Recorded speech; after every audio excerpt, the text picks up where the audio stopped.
Pertubuhan Persidangan Islam atau OIC akan mengadakan mesyuarat tergempar terbuka hari ini secara maya di peringkat menteri-menteri luar bagi membincangkan mengenai tindakan keganasan Israel, pencerobohan dan juga pendudukan kuasa Israel di wilayah Palestin. Dan untuk mengulas lanjut, kita bersama Naib Presiden AVIM dan juga Ketua Pegawai Eksekutif Global Peace Mission Malaysia, Saudara Ahmad Fahmi Muhammad Samsudin. Assalamualaikum, Saudara Ahmad Fahmi. Waalaikumsalam warahmatullahi. Baik, pertama sekali kalau saya boleh bawa perbincangan ini berkenaan dengan jangka masa ataupun tempoh yang diambil oleh OIC untuk mengadakan mesyuarat bagi membincangkan isu ini. Hampir selepas seminggu berlakunya serangan ini. Adakah ini beri satu bayangan bahawa isu Palestin ini tidak cukup mendapat perhatian OIC itu sendiri? Ini juga merupakan satu tindakan yang bagi saya agak lambat dan kalau dalam bahasa mudah kita kata nasi sudah menjadi bubur. Kalau kita nak sekarang ni expectation orang terhadap entiti-entiti antarabangsa seperti OIC, Liga Arab maupun United Nations yang saya difahamkan hari ini juga akan mengadakan mesyuarat secara maya. Betul. Untuk membincangkan perihal ini dalam keadaan ratusan individu yang telah pergi, yang meninggal dunia, ribuan yang menjadi mangsa kecederaan.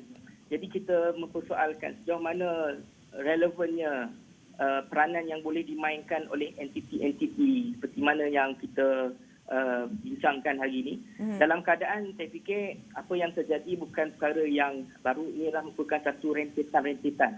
Saya fikir kenapa lambat, mungkin mereka malu Allah juga oleh kerana kebanyakan negara-negara Timur Tengah, negara-negara Arab ataupun negara Islam yang berada dalam platform OIC ini telah menjalinkan satu perhubungan, kita kata dah bertunang ke, dah berkahwin ke, yang disebutkan sebagai perjanjian Abraham.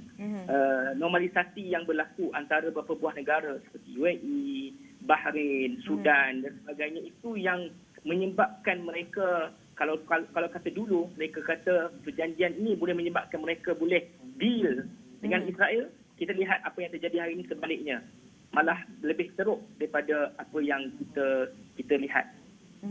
Okey, kalau kita lihat berkenaan dengan jangkaan hasil mesyuarat tergempar OIC dan Pertubuhan Bangsa Bersatu sendiri, kalau kita berikan satu senario melibatkan isu nuklear Iran dan juga negara-negara kuasa nuklear lain, apabila Iran mencabulnya perjanjian ini, Amerika Syarikat terus mengenakan sekatan ekonomi dan juga pelbagai halangan lain. Tetapi senario yang sama tidak berlaku kepada Israel apabila mereka secara jelas telah pun mencabut konvensyen pelbagai undang-undang antarabangsa, konvensyen Geneva dengan perang yang mana kita melihat sehingga kini telah pun mengorbankan lebih 100 nyawa di Palestin itu sendiri. Jangkaan yang kita boleh dapat daripada mesyuarat ini, adakah akan berbentuk lebih konkret? Saya rasa cadangan untuk mengaturkan satu pertemuan secara maya pun sebenarnya berlakunya veto. Apatah lagi kalaupun kita nak mengharapkan satu draft dokumen resolusi ataupun tindakan susulan yang telah dipersetujui awal. Sebagai contoh, kita dengar sebelum ini tentang beberapa resolusi yang sepatutnya dah boleh sebenarnya dikuat kuasa. Yang kita tekankan di sini bagaimana di peringkat ABIM sendiri kita menggesa Mahkamah Jenayah Antarabangsa ICC untuk menguatkuasakan resolusi Majlis Keselamatan PBB 2334 untuk memulakan tindakan undang-undang ke atas Israel dengan keadaan yang segera. Itu pun tidak dilakukan. Apatah lagi kalau kita sebut tentang cadangan daripada hari Rabu Khamis sehinggalah pada hari Ahad ini barulah mereka kata nak buat. Saya rasa dalam tempoh itu sejak daripada tahun 1976 ya, United Nations ataupun US sendiri telah memberikan satu kuasa veto kepada 40 buah draft resolusi yang kritikal terhadap Israel. So kalau kita nak expect untuk kali ini mereka berdiam, saya rasa itu suatu perkara yang boleh dijadikan bahan lawak dalam keadaan ini. Sebab itu dalam hal ini kita nampak bahawa istilah yang disebutkan oleh Erdogan dalam Turki yang menyebutkan satu manifesto, the world is bigger than five. Selagi mana tidak ada kita kata apa representatif, perwakilan yang agak signifikan mewakili umat Islam dalam soal Security Council, saya rasa isu tidak akan diselesaikan. Maksud kita yang ada dalam dunia ini mungkin mewakili 2 bilion umat di seluruh dunia hari ini tidak diwakili. Hanya kerana 5 ini saja yang boleh memutuskan segala tindakan. Datanglah apa-apa usul sekalipun. Contohnya kalau kata dalam persidangan OIC hari ini, kita kata kita bersetuju supaya OIC bagi tekanan kepada PBB untuk memberikan perlindungan antarabangsa kepada Palestin untuk melindungi negara ini. Jadi saya rasa tidak akan dibuat dalam hal ini. Kita tidak nampak itu akan jadi suatu tindakan yang susulan. Tetapi yang lebih konkret dalam hal ini adalah tindakan-tindakan dalam konteks untuk kita mungkin menarik balik perjanjian tadi. Boycott ataupun menarik balik bilateral trading antara negara-negara dengan Israel. Itu yang paling jelas dalam keadaan ini, itu yang kita nak. Tekanan itu yang mungkin akan menyebabkan kita rasa ada kesan dan implikasi yang lebih besar berbanding dengan sekadar kita nak mendengar resolusi-resolusi yang dibacakan setiap tahun. Baik, kalau kita melihat ataupun meneliti kebisuan Majlis Keselamatan Pertubuhan Bangsa Bersatu ini sehingga kini, antara tindakan yang boleh dilihat yang diusahakan pada peringkat ini adalah Amerika Syarikat yang mana menghantar wakil khas ke Asia Barat hadinya untuk berunding dengan Palestin dan Israel untuk menghentikan keganasan. Walaupun kita boleh katakan ini satu wayang yang mungkin dimainkan oleh Amerika Syarikat sendiri untuk menjawab tekanan-tekanan daripada masyarakat antarabangsa. Tetapi adakah kita hanya melihat selepas ini tindakan-tindakan yang lebih konkret hanyalah menerusi suara-suara masyarakat sivil, solidariti dan sebagainya, bukan lagi ke atas agensi-agensi dunia yang katanya mendukung prinsip ketelusan undang-undang dan sebagainya?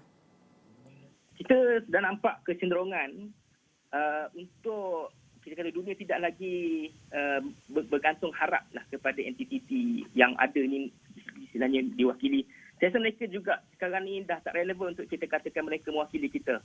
Sebab itu kalau tengok dalam kes yang terbaru apabila rakyat Jordan sendiri mereka turun, ribuan daripada mereka turun sendiri dan masuk ke dalam Palestin untuk membantu Palestin dalam konteks ini. Kita nampak juga berkaitan dengan pendekatan sosial media yang digerakkan oleh anak muda. Saya ambil contoh ini yang kita cuba bawa kempen Israel Koyak. Ini pendekatan secara virtual, kita koyak sehingga kan syarian maksud koyak itu dimasukkan dalam web dictionary. Betul. Orang nak tahu apa. Tapi maksudnya yang kita harapkan kat sini bahawa tindakan susulan itu telah dibuat oleh people movement. Masyarakat sivil perlu memberikan satu tekanan. Dan saya rasa pergerakan ini perlu dibuat bukan saja melangkaui kita mewakili Malaysia, tetapi pergerakan ini perlu dibuat secara lebih sistematik untuk kita gerakkan regional ataupun kita gerakkan melalui platform-platform pelbagai negara. Tidak diwakili atas konteks kepimpinan negara, tetapi digerakkan oleh masyarakat sivil secara bersama. Saya rasa untuk ke depan ini dalam keadaan apa yang ada sekarang ni, tekanan-tekanan yang akan ada datang daripada bawah ke atas. Bukan lagi daripada atas ke bawah. Okey. Akhir sekali kita perlu juga sentuh tentang perkembangan domestik politik di Israel kerana ramai yang pemerhati mengatakan apabila serangan dilancarkan oleh Benjamin Netanyahu, Perdana Menterinya, ini adalah salah satu cubaan untuk mengalihkan tumpuan daripada isu politik yang melibatkan beliau apabila ada parti yang kini sudah bergabung untuk membentuk kerajaan baru dan beliau pula sedang terpalit dengan isu rasuah yang mana mungkin kelangsungan hayat politik itu tidak lama dan inilah satu cara untuk memastikan jangka politiknya itu lebih panjang. Pandangan saudara sendiri? Saya nampak dalam keadaan ini, kita rasa ini adalah modus operandi yang selalu diguna pakai oleh Israel dalam konteks ini.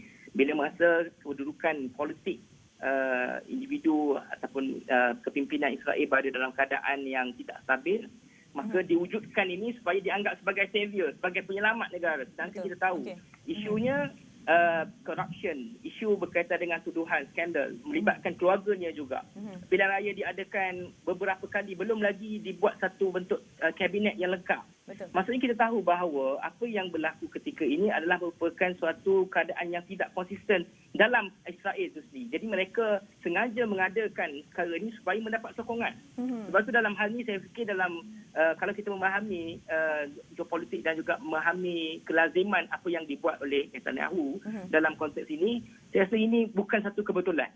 Betul. Ini sekadar untuk menjadikan dia masih lagi relevan dalam keadaan ini. Jadi isunya pokok di sini, kalaupun dia kalah ataupun menang di sini akan menentukan siapa. Tetapi bagi kita, naiklah sesiapa pun selepas ini, kalaupun kata ada pertukaran kepimpinan sekalipun, saya rasa isu pokok yang patut kita address di sini adalah berkaitan dengan genocide appetite yang berlaku terhadap Palestin. Okey, baik. Terima kasih Saudara Ahmad Fahmi Muhammad Samsudin meluangkan masa untuk mengulas tentang apa yang berlaku di konflik melibatkan Palestin dan juga Israel. Beliau adalah Naib Presiden ABIM dan juga Ketua Program Eksekutif Global Peace Mission Malaysia. Kita akan berhenti berehat seketika, kembali selepas ini.